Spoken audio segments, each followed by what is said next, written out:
bonsoir à toutes et tous. Je vous prie, s'il vous plaît, d'excuser. Il risque d'y avoir quelques fautes de frappe.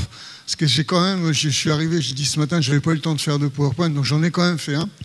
Mais il est très succinct, c'est un plan. Hein. De ce que j'avais l'intention de dire, et j'espère que j'y arriverai. Alors, je mets d'abord ma montre. En général, je suis sur le temps de l'exposé, je me contrôle très bien. C'est les réponses qui sont plus difficiles à contrôler. J'ai dû changer un petit peu par oui, parce que c'était quand même ça dans ma tête. C'était les effets pervers des injonctions. Hein, bon, c'est la notion d'injonction sur laquelle je reviendrai, au bien-être, sur l'alimentation des personnes âgées. Alors, si vous voulez, ça c'est ce que je compte vous développer rapidement, enfin le plus rapidement possible.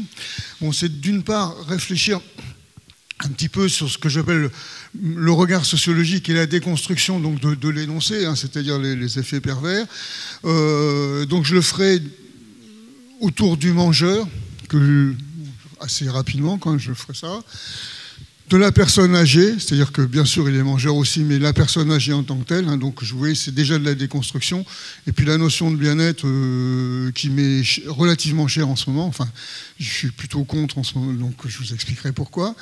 Donc on verra les effets pervers dans une deuxième partie, et puis en troisième partie, bon très rapidement, mais ça a été tout au long de la journée, on l'a évoqué, donc ça viendra refaire un petit peu des synthèses.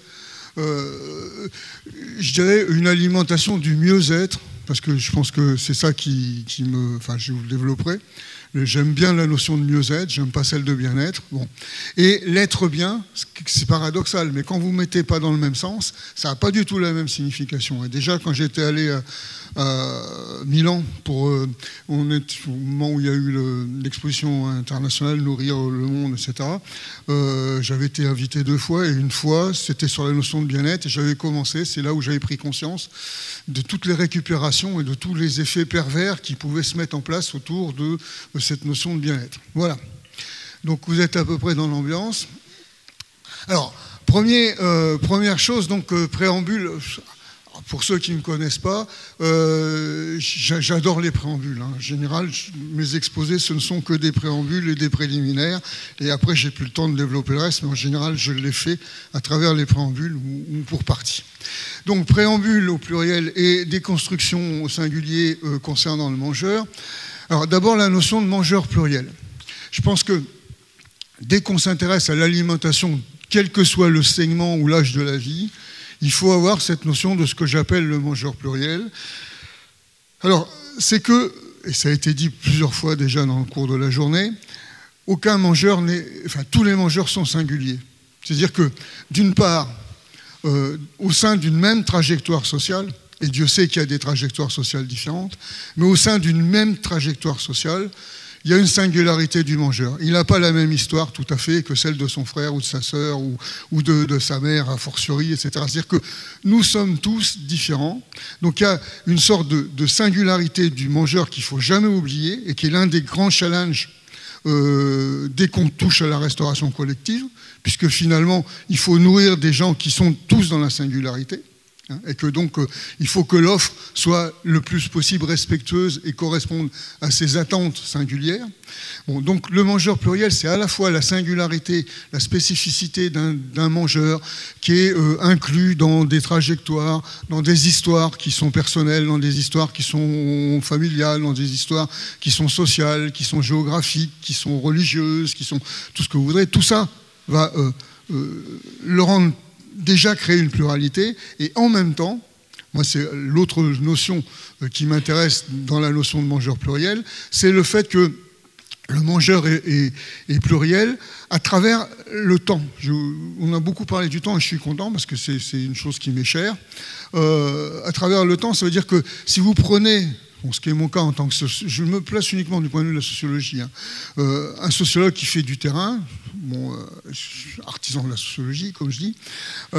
Donc, quand on fait du terrain, vous savez fort bien que selon les moments de la journée, selon les moments de l'année, selon les moments de la semaine, etc., le même mangeur ne va pas manger la même chose. C'est-à-dire que vous avez des variations de la diète qui peuvent être importantes et que, bon, c'est ce que j'avais appelé dans le temps de gastrolastress, c'est-à-dire que les mêmes personnes qui, mettons, dans l'espace de la restauration liée au travail, vont être surconsommateurs de lipides, plutôt des personnes d'origine populaire que j'avais pu observer à certains moments, sont les mêmes qui, le soir, vont manger de façon très frugale parce que finalement, ils n'ont pas les budgets, que une soupe, c'est pas parce qu'ils veulent manger léger, mais effectivement, ils vont manger léger, ils vont se manger des soupes, et puis un petit morceau de fromage ou une salade.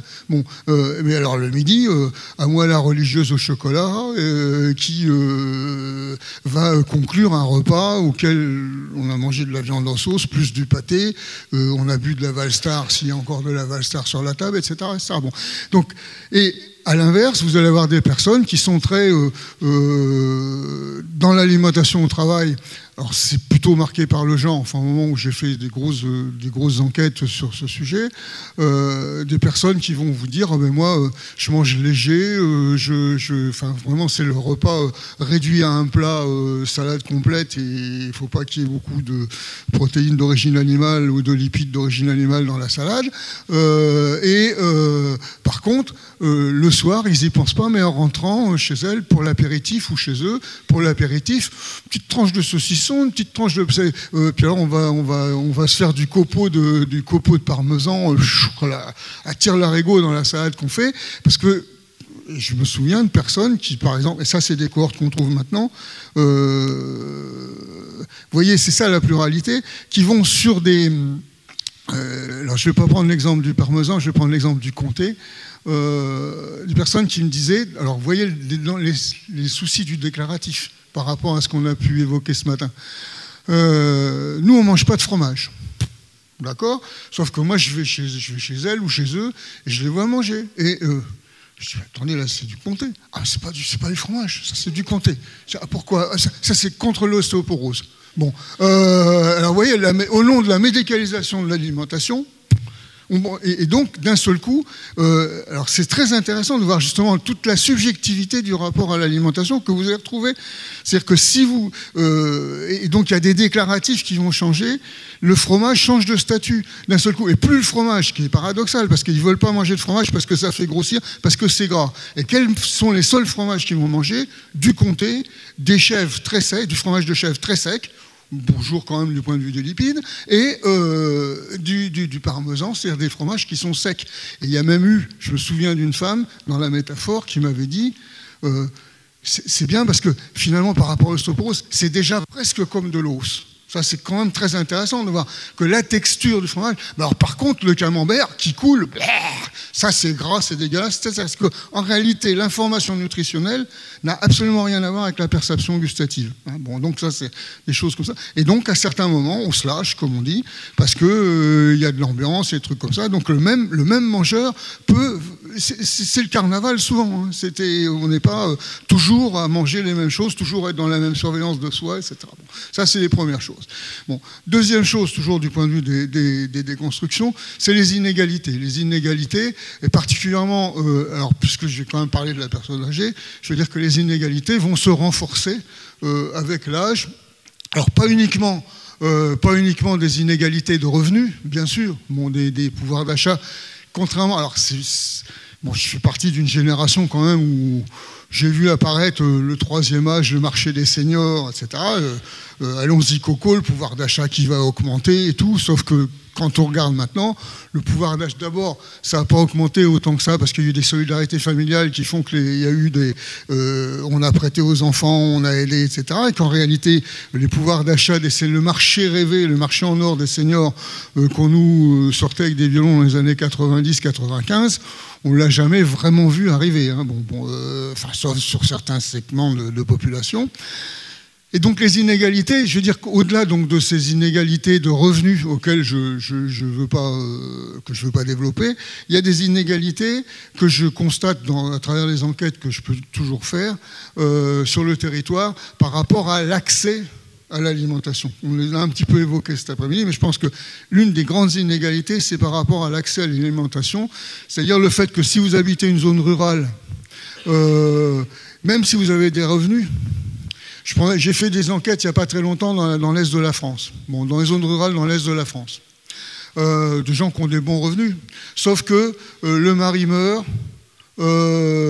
c'était lui qui conduisait, elle a un permis, mais ça fait 40 ans qu'elle ne s'en sert pas, elle ne va pas reprendre la voiture, de toute façon, elle n'est pas dit qu'on la laissera reprendre la voiture. Bon. Donc vous vous trouvez isolé d'une logistique. À supposer que vous ayez des voisins, ce qui est quand même des solidarités qui jouent, heureusement, qui vont dire vous pouvez venir avec nous faire les courses, etc. Donc quand on va faire l'approvisionnement, je sais pas, disons Beaublédam ou Besançon ou prenons ou Pontarlier, enfin peu importe les endroits ou les villes qui se trouvent autour. Quand vous arrivez, alors je pense en réalité à des villes moyennes style Beaublédam. Si vous êtes, comme j'ai cru comprendre que vous étiez très attiré par le poisson, bon, si vous voulez manger du poisson là-bas, il y a juste à vous laisser prendre par l'odeur. C'est-à-dire que quelle que soit l'enseigne, il y en a 3 dans ces petites villes, vous rentrez et à l'odeur, vous savez où il y a le rayon de poisson. Vous voyez ? Bon, c'est le mien. Non, c'est la même sonnerie, c'est pour ça. Et donc ça, c'est quand même très important, si vous voulez, de voir cette chose-là. Il y a des régions où, si vous voulez manger des fruits, ce qu'on nous donne comme modèle, c'est extrêmement difficile, même si vous avez les moyens. C'est-à-dire que, je veux dire, c'est un des gros problèmes qu'on rencontre avec ils le savent, les gens de la grande distribution, hein, manger des légumes qui soient bons, et des fruits qui soient mûrs dans des supermarchés ou des hypermarchés de certaines régions, c'est vraiment quasi impossible. Or, si des jeunes actuels, bon, je veux dire, si vous prenez des moins de 20 ans, ils sont plutôt attirés par le fruit, ça c'est du fruit pour eux. Mais pour des générations qui ont plus de 60 ans, je veux dire que, je ne parle pas du problème de denture, on y reviendra après, hein, les problèmes mais en termes de goût, la texture d'un fruit, ça doit être mûr, un abricot, ça doit pas être du béton.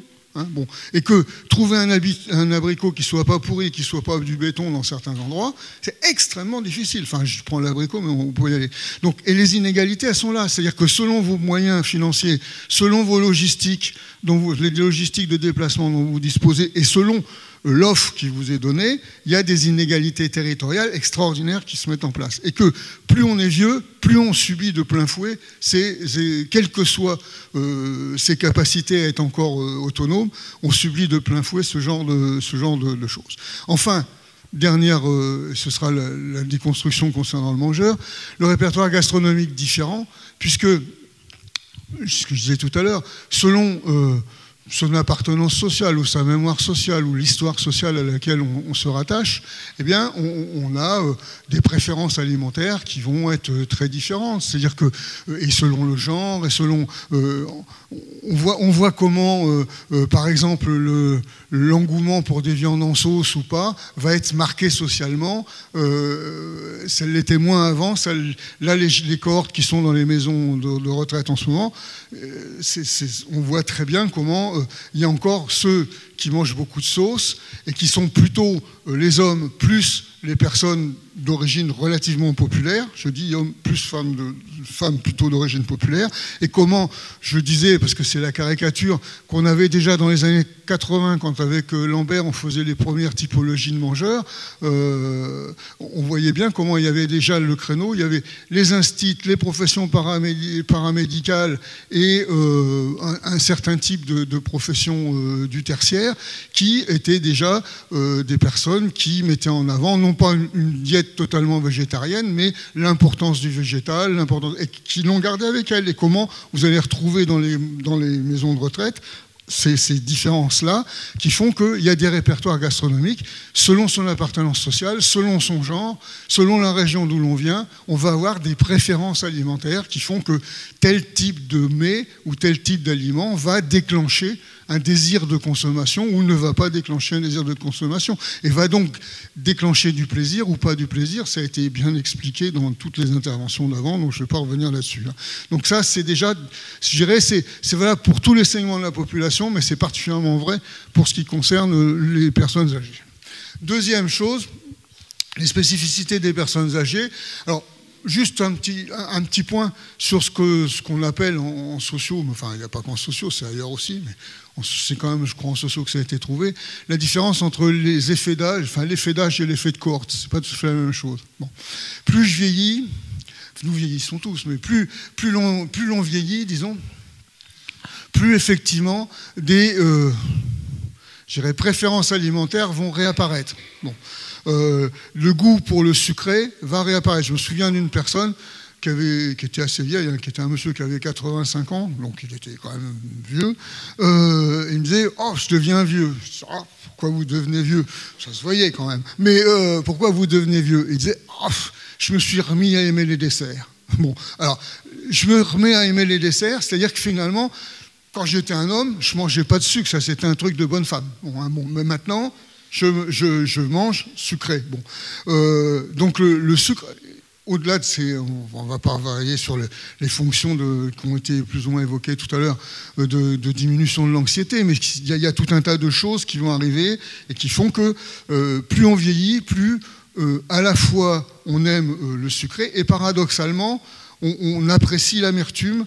C'est-à-dire des choses qui sont longues en bouche, hein, le style gentiane, enfin, je veux dire, toutes ces choses-là. C'est-à-dire que les boissons avec des pointes d'amertume vont être de plus en plus appréciées au fur et à mesure que vous vieillissez, mais en même temps, paradoxalement, enfin, vous avez aussi le sucre qui va arriver. Bon.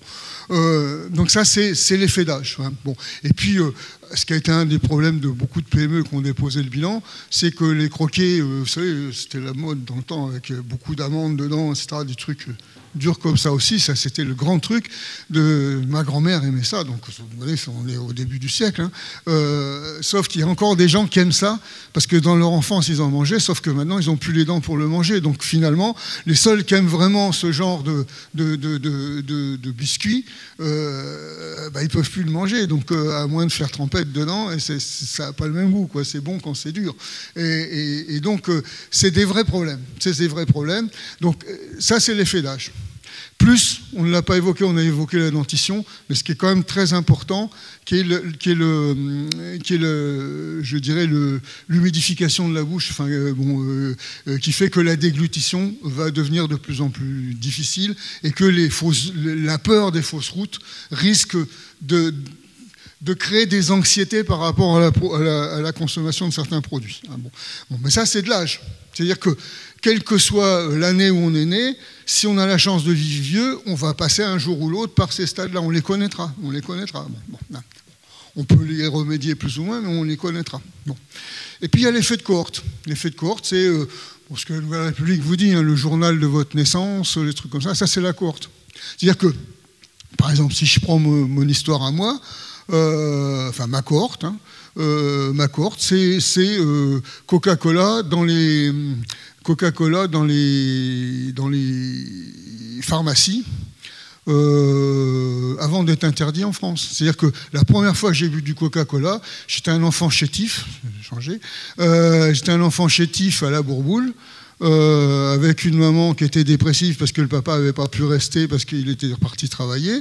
Et en sortant du casino et du guignol du casino, pour les enfants, c'est ça la Bourboule à ce moment-là, dans les années 49 de mémoire, il y a eu des bouteilles de Coca-Cola qui étaient offertes gracieusement. On avait bon pour Coca-Cola. Mais après... à la Chambre, ça a été interdit parce que ça a pollué la jeunesse, etc. Le Coca-Cola, moi, il a disparu. Je n'ai pas revu après. Et j'ai un très mauvais souvenir du Coca-Cola parce que ma mère n'avait pas le moral, qu'on avait bu ça tiède dans un champ au-dessus en allant vers, je ne sais plus au-dessus de la Bourboule. C'est vraiment un mauvais souvenir. Bon, d'où sans doute mon dégoût jusqu'à mon adolescence pour le Coca-Cola, qui de toute façon n'existait pas. Et après, je l'ai coupé avec du rhum, avec des machins, on a fait autre chose. Bon, mais j'ai jamais accroché au Coca-Cola. On a évoqué puiser tout à l'heure. Je peux puiser 50 ans après que Coca-Cola soit ce truc, ils vont encore vous en parler comme d'un produit nouveau. Parce que, quelque part, pour sa cohorte, c'est quelque chose qui arrive après. Moi aussi, je regarde ça avec une certaine distance. Je suis né avant le Coca-Cola, en France. Bon. Et que donc, l'image de produits pharmaceutiques, etc., qu'on le veuille ou non, elle y est associée. Bon, enfin, je veux dire, on pourrait en prendre plein d'exemples comme ça. En même temps, l'année où on va... Enfin, quand on est une année, ça veut dire qu'on va être confronté à tout un tas de nouveaux produits, à une offre dont on sera les premiers à bénéficier et qui va accompagner l'histoire de notre cohorte. Bon, par exemple, il y a des cohortes sushi, il y a des cohortes... Donc là, on a cité aussi le Crédoc tout à l'heure. Le Crédoc a travaillé, ça c'est, comment ça s'appelle, Pascal Ebel, a travaillé sur l'effet de cohorte en montrant comment, justement, les années, ce qu'elle appelle les cohortes réfrigérateurs, les cohortes plateau cinéma, plateau télé, les cohortes hard discount, etc. Et donc, vous avez... Chaque cohorte va être marquée par des produits alimentaires ou des formes de consommation qui lui sont propres et qu'elle traînera toute sa vie, même s'il ne les partage pas tout à fait, elles sont marquées du point de vue de la socialisation. On est marqué par ça. Bon. Deuxième spécificité des personnes âgées par rapport à l'alimentation, c'est l'anxiété. Bon, plus vous devenez vieux, alors je ne vais pas faire de la psychologie de bazar, hein, mais plus vous deveniez vieux, plus sans que vous vous en rendiez compte, vous êtes anxieux par rapport à ce qui vous attend. Ça attend tout le monde, mais là vous vous dites je m'en rapproche. Bon. Et que d'un seul coup cette angoisse ou cette anxiété de la mort et de comment je vais terminer et comment vont aller bon, elle est là, et que quand vous êtes anxieux, eh ben, tout ce qui va être justement des formes entre guillemets d'addiction peuvent être des solutions. C'est-à-dire, on l'a bien dit ce matin, et c'est des choses qui sont importantes, je crois, de voir. C'est-à-dire que finalement, ce besoin de sucre est une chose qu'on peut trouver aussi comme par hasard. C'est au moment d'aller se coucher, parce qu'on a peur de dormir, on a peur de la nuit, on a peur de ça, qu'on va aller sur une tisane largement sucrée, ou des petits gâteaux, ou une tablette de chocolat qui a peu de chances de s'en remettre, etc. Bon, je veux dire qu'il y a d'un seul coup des consommations qui sans doute luttent contre des formes d'anxiété dont on est plus ou moins conscient ou consciente. Hein, bon. Et que, bien sûr, en vieillissant, ça va aussi être un trait, et en même temps, c'est une anxiété, si je prends des gens plus jeunes, mais qui ont déjà un peu l'angoisse de la mort, avec toute la mode, on ne l'a pas dit, mais toute la mode du jeunisme à l'heure actuelle, c'est-à-dire que quelque part, il ne faut pas que je fasse vieux, il ne faut pas que je fasse vieille, donc je dois me tenir en forme, quoi. Donc pour me tenir en forme, pour avoir une silhouette, pour avoir des trucs comme ça, est-ce que je suis conforme, est-ce que je mange bien, est-ce que je fais ceci, est-ce que je fais ça, est-ce que j'ai assez couru, est-ce que j'ai assez marché aujourd'hui, est-ce que j'ai... Bon, c'est-à-dire qu'on voit bien comment il y a une sorte de surveillance de soi qui est... alors ça, qui est un phénomène relativement nouveau, qui est un phénomène de cohorte aussi, parce qu'on l'avait beaucoup moins. Ça fait qu'une quinzaine d'années que les personnes de plus de 60 ans s'obligent à... Enfin, rentrent dans... C'est les premières cohortes du jeunisme, hein, qui arrivent et qui n'ont pas décroché par rapport à ça. Hein. Et puis c'est loin de là. Hein. C'est à brancher de chez branché, parce que sans ça, on n'existe pas, quoi. Hein. Bon. Et puis, bien sûr, dernier point, alors, qui est plus sociologique, qui est l'anomie. Alors, rapidement... L'anomie et ses conséquences. L'anomie, c'est le fait qu'on est dans une société en crise et que ces personnes, alors les plus vieilles d'entre elles, de ces personnes âgées, parce qu'il y a plusieurs, il faudrait faire des stratifications, hein, des segmentations, elles ont quand même elles ont vécu des mutations de la famille et elles ont vécu des mutations des comportements alimentaires. Bon, qu'on le veuille ou non, le côté à table les enfants, c'est servi, ça c'est quelque chose qui a disparu. C'est-à-dire que quelque part, il y a eu la liberté de choix alimentaire est quelque chose qui a accompagné leur cohorte. Hein, bon. Mais une liberté de choix alimentaire, on a créé des trucs avec Poulain là-dessus, la liberté de choix alimentaire, c'est aussi l'obligation de choisir. Et l'obligation de choisir, c'est selon quelles normes. Est-ce que, bon, c'est ce qu'on disait avec Poulain, l'anomie, c'est pas qu'il n'y a pas de normes, c'est qu'il y a trop de normes. Est-ce que je dois manger pour des raisons de santé, enfin, est-ce que mon critère de sélection, c'est la santé? Est-ce que mon critère de sélection, c'est le goûteux? Est-ce que mon critère de sélection, c'est l'éthique? Est-ce que mon critère de sélection, c'est l'économique? C'est-à-dire que quelque part, on mobilise des valeurs différentes pour choisir un aliment, puisque la famille ne va pas décider en amont pour vous à table c'est servi, c'est à vous de vous servir. C'est à vous d'accéder ou de faire. Alors que vous fassiez ou que vous achetiez tout fait, il y a quand même un choix qu'on ne demandait pas nécessairement avant. C'est-à-dire que là, vous ne pouvez pas vous en remettre aux autres. Sauf, évidemment, si vous êtes dans une institution. Et si vous êtes dans une institution où s'il y a un portage à domicile, qu'on a évoqué aussi tout à l'heure, et si vous êtes dans une institution où s'il y a portage à domicile, comme ce n'est pas vous qui avez choisi et que vous avez l'impression qu'on vous impose, c'est un peu comme la personne qui fréquente une restauration collective, que ce soit la cantine ou le restaurant d'entreprise. Du moment que c'est l'institution, je dirais, contraignante qui vous le sert, vous allez trouver ça dégueulasse. Bon, donc c'est aussi votre seul moyen de lutter contre l'institution, c'est de dire que ce qu'elle vous donne, c'est mauvais. C'est-à-dire que quelque part, c'est une façon de refuser le don. Puisque finalement, l'aliment qu'on vous offre, entre guillemets, parce que souvent c'est moyennant quand même finance, hein, bon, et Dieu sait que même si c'est la variable d'ajustement, c'est quand même pas donné. Donc, quelque part, dire non ou recracher ou pas prendre, c'est un moyen, parfois le dernier, le refus, et le dernier pouvoir qu'un vieillard peut avoir par rapport à l'institution qui s'occupe de lui. Bon, hein, et par rapport à la famille, qui parfois qui me lâche un peu. Hein, c'est-à-dire que quelque part, on verra tout ce qui se joue là, qui n'a pas été vraiment évoqué encore aujourd'hui, mais sur lequel on pourra revenir. Donc, on ne sait pas quel est le système normatif qui va permettre de choisir. Bon, hein.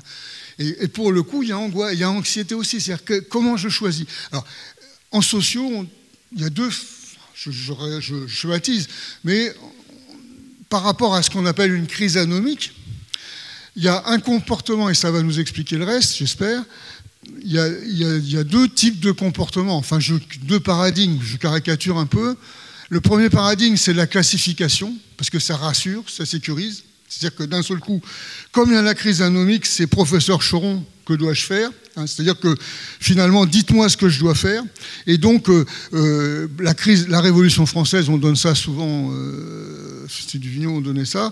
Au moment de la Révolution française, ou un petit peu avant, enfin quand il y a eu une grande crise quand même, je dirais en Occident et en France en particulier, le siècle des Lumières et de l'invention, qui était un siècle complètement d'une crise anomique et de reconstruction de toutes les normes. Ça a donné Buffon, ça a donné les musées, ça a donné c'est-à-dire que quelque part le besoin de catégoriser, de classifier, qui va devenir un phénomène rassurant. Et donc effectivement, le PNNS et ENCO, ça rassure. C'est-à-dire que d'un seul coup, il y a une bouée de sauvetage. On prend ça comme une certitude, même si ça n'en est pas. C'est-à-dire que tout ce qui apparaît comme classificatoire, disant ça c'est bon, ça c'est mauvais, ça, ouf, sauvé. Alors, le problème, c'est que c'est la cacophonie aussi, parce que celui d'à côté prend les mêmes catégories et il dit ça c'est mauvais, alors que l'autre a dit que c'était bon, etc. Mais donc, on est donc et ça réalimente l'anomie. Parce que finalement, tout ce qui apparaît comme pouvant être une bouée de sauvetage de certitude, de classification, alimente, Claude Fischler l'a bien expliqué aussi, alimente cette crise anomique. C'est-à-dire qu'on est là dans une sorte d'accélération dont on a du mal à sentir. Et l'autre solution, quand il y a une crise anomique, c'est nos futurs. C'est-à-dire que, puisque c'est la crise, finalement, l'hédonisme, on s'éclate, on y va. C'est-à-dire que, et donc, pour le coup, on peut avoir des conduites d'excès qui sont assez rares chez les personnes âgées, mais qui peuvent quand même exister, où des personnes, d'un seul coup, vont sous forme d'alcoolisation, sous forme de consommation. Mais c'est plutôt minoritaire. La tendance, c'est plutôt ce qu'on t'a dit ce matin, la malnutrition. Mais la malnutrition s'appuie sur des catégorisations complètement bidon souvent, faut pas de ceci, faut pas de cela, c'est l'exclusion de catégories d'aliments qui sont mauvaises, etc. C'est-à-dire que là, on est sur un premier effet pervers. Pour que je sois mieux, enfin, pour mon bien-être, je ne dois pas manger ceci, je ne dois pas manger cela. Bon. Alors, je viens, dernier point sur le bien-être, ça j'ai encore où ça va. J'irai le bien-être. Ma question, je n'ai pas tapé parce que je n'avais pas beaucoup de temps. La question que je pose souvent, c'est existe-t-il un modèle du bien-être ? La réponse, c'est non. Parce que par rapport à tout ce que je viens de vous dire, il n'y a pas. Si quelqu'un vous dit voilà ce que c'est le bien-être, c'est quelqu'un qui nie le mangeur pluriel, qui nie les inégalités, qui nie les répertoires différents. C'est-à-dire que quelque part, affirmer le bien-être comme un modèle qui devrait être consommé comme tel, c'est quelque chose qui évacue l'acteur social de son truc. C'est une prise de pouvoir. C'est une prise de pouvoir qui forcément relève de l'injonction.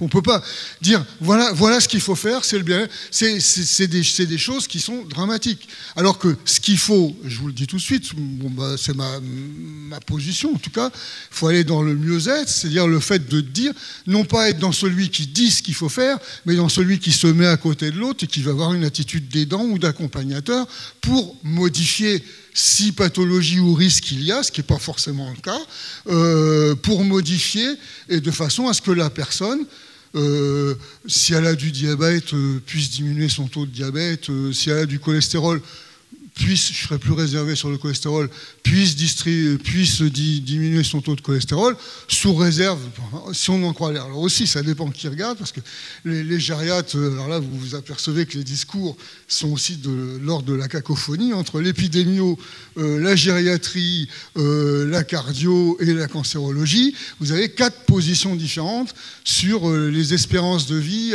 en fonction des taux de cholestérol de personnes qui sont encore actives, et en disant si vous surveillez les tuyaux avec un petit pontage si besoin est, et votre espérance de vie, c'est vous qui avez la plus grande. Bon, alors que l'autre va vous dire plus de lipides, plus de machin, prenez des trucs pour... Bon, enfin, j'ai pas à trancher, je suis sociologue. Je constate qu'il y a des discours différents qui, à l'intérieur même des différentes disciplines médicales, qui toutes prises séparément, j'ai rien contre les médecins et je travaille avec eux et je les respecte totalement, je risque d'en avoir besoin de temps à autre, eh bien, c'est quelque part, si vous prenez discipline, si vous déconstruisez les discours médicaux, vous apercevez que dans l'alimentation, c'est la grande cacophonie aussi, parce que je ne vous parle pas de ceux qui vont vous faire maigrir et de tous les blogs bidons qu'il y a sur les...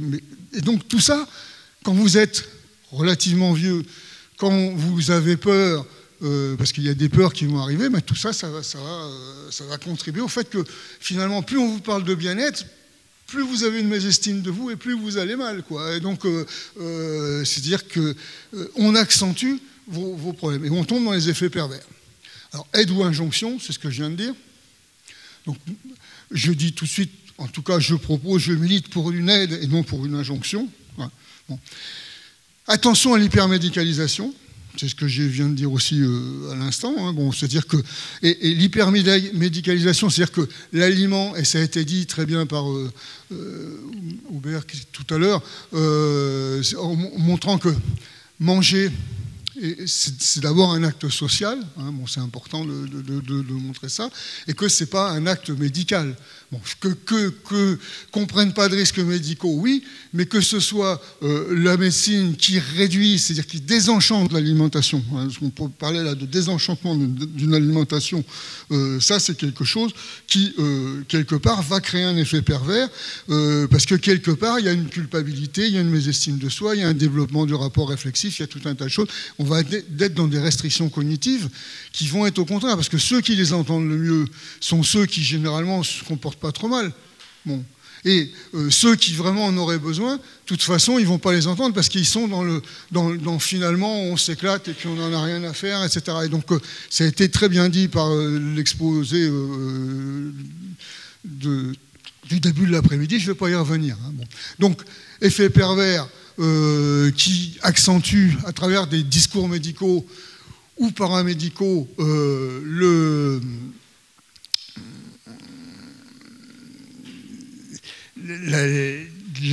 je dirais, même pas un rapport réflexif, mais une restriction cognitive qui est forte. Hein, bon. Ensuite, bien sûr, en termes d'effet pervers, c'est que ça réactive les peurs alimentaires qui sont les nôtres. Et quand on est justement troisième âge, puisqu'on parlait du troisième âge ici, troisième âge, vieillissement, fin de vie, les peurs sont là, bien sûr, elles font partie de l'anxiété, de l'inquiétude de cette période de la vie. Et donc les peurs alimentaires, c'est quoi? C'est la peur du manque. Alors ça, la peur du manque, c'est le paradoxe quand on travaille avec des personnes âgées, on est plusieurs à le faire ici, hein. C'est qu'ils vont cumuler les aliments, hein. Ils ne vont pas les bouffer, mais ils vont les cumuler. C'est on exorcise en remplissant le congèle, mais là, pour le coup, il faut un archéologue pour aller... je veux dire, les pizzas, les 15 ans de pizza empilés, hein, ça arrive. Hein. Là, je veux dire, moi, j'ai vu ça dans des campagnes françaises, c'est les gros congèles avec les pizzas pour quand les enfants vont venir. Mais les enfants, ils ont des petits-enfants. Hein. Et donc, la pizza, elle est toujours là, quoi. Hein. Et les boîtes de conserve bien gonflées. Et vous avez tout ça. On exorcise la peur du manque. Ça ne veut pas dire qu'on va manger. On ne sait jamais ce qui peut arriver. Ils peuvent revenir. Bon. Et donc... On met de côté. Bon.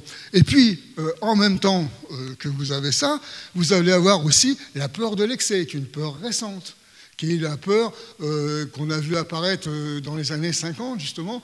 Tant une profusion alimentaire aussi grande, ça interroge. Donc, comment c'est fait? D'où ça vient? On mange trop, vous savez, c'était le sketch de Coluche, hein, le sketch, tu manges, tu crèves, tu manges pas, tu crèves quand même. Hein, donc, et donc, d'un seul coup, il y a l'idée qu'on mange trop. Alors là, particulièrement, sur les personnes âgées, c'est même amusant des fois, parce que vous avez le rituel de beaucoup de personnes âgées, quand vous leur présentez un aliment, c'est la moitié. Je veux la moitié. Alors, vous prenez une entrecôte de 250 grammes, la moitié, ça va, ça fait une belle portion. Mais vous arrivez avec une escalope de poulet de 20 grammes, c'est la moitié aussi. C'est-à-dire que ça n'a rien à voir avec le grammage, ni avec la portion. C'est une attitude par rapport, c'est-à-dire que c'est une attitude de culpabilité. Je mange trop de viande, ou je mange trop de ceci, de ça. Je veux la moitié, quitte à ce qu'après, ils reviennent en prendre un peu. Mais... c'est un problème, donc de la peur de l'excès. La peur de l'excès, et la peur de l'excès sur des produits qui sont bien sûr des produits réputés mauvais. C'est-à-dire qu'on mange trop de gras, on mange trop de sucre. C'est vrai, bon. Mais souvent par rapport à leur consommation à eux ou à elles, c'est pas du tout justifié. Et ça veut dire que quelque part, on tombe dans la malnutrition. Parce que justement, ou dans la sous-nutrition souvent, hein, parce que, ou dans la malnutrition. Bon, je veux dire, j'ai des cas assez proches de moi qui m'ont bien pris la semaine dernière, où par exemple, on ne sait pas pourquoi, il n'y a plus de sel, il n'y a plus de sucre, il n'y a plus rien, quoi. Donc, à part l'alcool. Alors, je veux dire que c'est pas forcément très bon, quoi. Il n'y a que sur l'alcool qu'il n'y a pas de restriction. Bon, je veux dire... Hein, bon, c'est malheureusement un scénario classique, hein, qu'on connaît. Hein. Bon. Ben oui, bien sûr. Bon, hein, bon. Donc on voit les effets pervers de cette... j'ai entendu à la télé, j'ai vu ceci, le médecin m'a dit qu'il ne fallait pas que je mange trop gras. Ben non, mais il faut quand même acheter du beurre.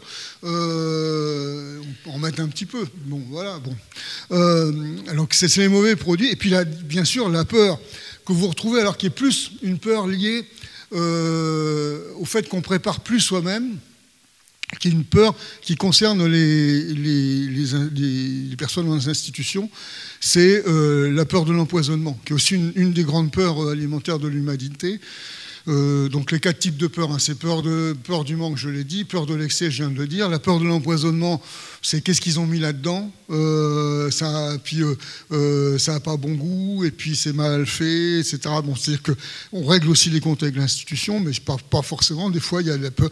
Et puis bien sûr, quand on est chez soi, des catégories, alors sur les OGM, sur le glyphosate, alors, je ne tranche pas encore une fois, je dis simplement que c'est des peurs qui vont faire écho sur certains types je dis bien certains types qui sont quand même minoritaires chez les personnes âgées, mais qui seront de plus en plus majoritaires si on regarde les histoires de cohortes, de personnes qui ont peur de s'empoisonner avec des produits de l'agro-industrie. Ça, c'est clair. Et donc, toute la peur des phytosanitaires, etc., elle est là. Hein, bon, et ça gonfle chez eux. Hein, bon.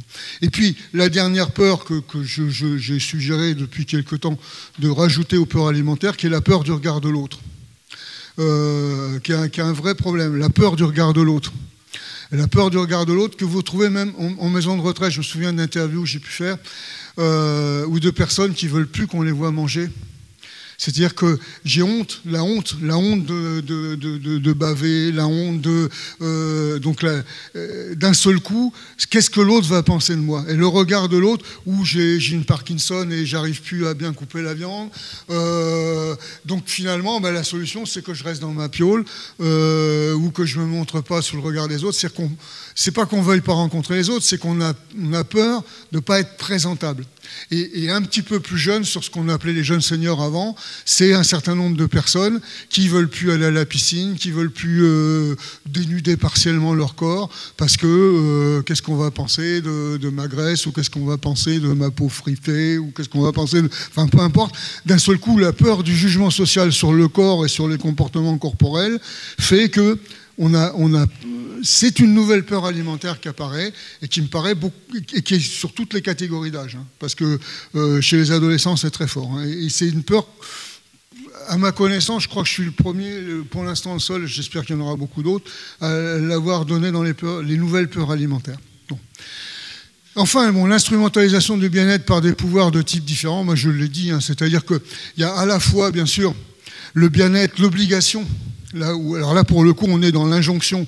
L'injonction au bien-être, c'est les différentes disciplines médicales, je l'ai dit. C'est aussi, je dirais, tout un discours de santé publique qui peut être très culpabilisant, mais ça a été très bien dit par Robert tout à l'heure. Donc je ne reviendrai pas dessus pour gagner du temps. J'ai quasi fini, je crois, mais pas tout à fait, mais presque. Ouais. Alors, une alimentation du mieux-être et de l'être bien.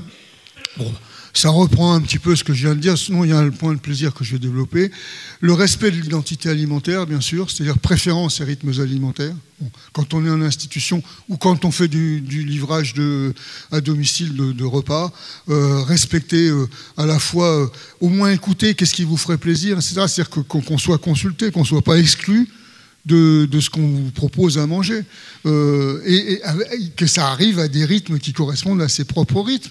Il est bien évident, avec Poulain, on avait fait une étude, enfin il avait fait, puis moi j'ai travaillé avec lui après dessus, une étude sur les hôpitaux dans la région Midi-Pyrénées.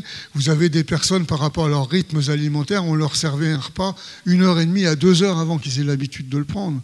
Hein, alors, je sais bien que les équipes médicales, c'est dur à gérer, etc., mais quand même, essayer de se rapprocher des rythmes de la personne, c'est aussi une forme de respect de la personne humaine, me semble-t-il, hein, donc c'est important. Bon. Ensuite, le plaisir dans toute sa complexité. Bon, tout à l'heure, j'hésitais à poser une question, ou à compléter avec Aubert. Je n'ai pas fait parce que Bon, pour moi, et ça, Nathalie Polizard en a parlé un petit peu tout à l'heure aussi, le plaisir dans toute sa complexité, je vous donnerai juste la définition du plaisir qui me semble être importante pour imaginer l'alimentation, je ne dis pas de bien-être, mais l'idéal, le principe d'alimentation d'une personne, quelle qu'elle soit, et a fortiori du troisième âge.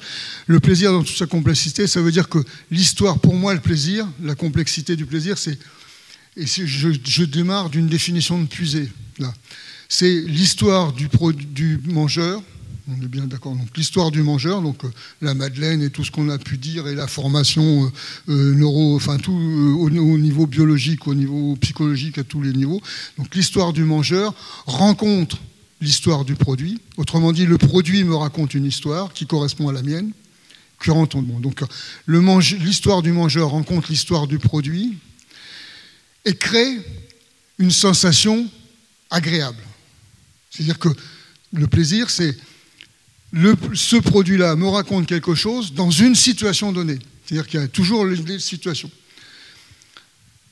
Puisé prenait l'exemple en disant, quand je pouvais prendre le train, ça, il ne peut plus le faire, enfin il peut prendre le train toujours, mais je veux dire, à Saint-Pierre-des-Corps, à ce moment-là, il y avait un bistrot avec des œufs durs, et il disait, à chaque fois que je prends le train le matin, l'œuf dur de ce bistrot-là, c'est, pour moi, ça vaut tel plat de chez Barrier ou je ne sais pas qui à l'époque. C'est-à-dire que finalement, le matin, en prenant le train de Paris, c'est l'œuf dur. C'est ce qu'il appelle le goût juste. Après, ils ont appelé ça avec d'autres le goût juste et tout. Mais c'est ça ce qui se met en place. Hein. Bon. Donc, l'histoire du mangeur, dans une situation donnée, rencontre un produit qui raconte une histoire, qui crée une sensation plaisante chez le mangeur. Et j'ajouterais, moi, qu'on a envie de la verbaliser, ça c'est le modèle français, on a envie de verbaliser cette émotion, finalement, parce qu'on a parlé d'émotion déjà, ça crée une émotion, ça crée une sensation agréable, qu'on a envie de verbaliser, de partager, et qui reste comme, justement, un élément comparatif pour des expériences ultérieures qu'on aura. Et pour moi, c'est ça le plaisir. C'est-à-dire qu'on a toujours une échelle de comparaison, c'est mieux, c'est moins bien que ce que j'ai vécu avant, ça me rappelle, ça me parle, et j'ai envie de partager avec les autres. Et c'est ça le plaisir, et que dans les maisons de retraite ou autour de l'alimentation, quel que soit l'endroit où les personnes mangent, et plus elles sont âgées, plus il faut favoriser des verbalisations autour de goûters, de concours de pâtisserie, de tout ce que vous voudrez. Enfin, il y a plein de solutions qui ne coûtent pas très cher pour que justement les personnes puissent évaluer, parler, dire si elles aiment pas, et on est surpris dans les EHPAD et voire dans les UPAD quand d'un seul coup des personnes qui parlaient pas autour de concours de gâteaux au chocolat, ça vont d'un seul coup trouver des trucs absolument extraordinaires. Et donc on a bien sûr là, à partir de ça, une dimension ludique je suis très attaché à la dimension ludique, et le maintien, voire le renforcement du lien social et donc d'une appartenance symbolique avec un monde qui existe, même si on ne peut pas toujours y être aussi présent. Voilà.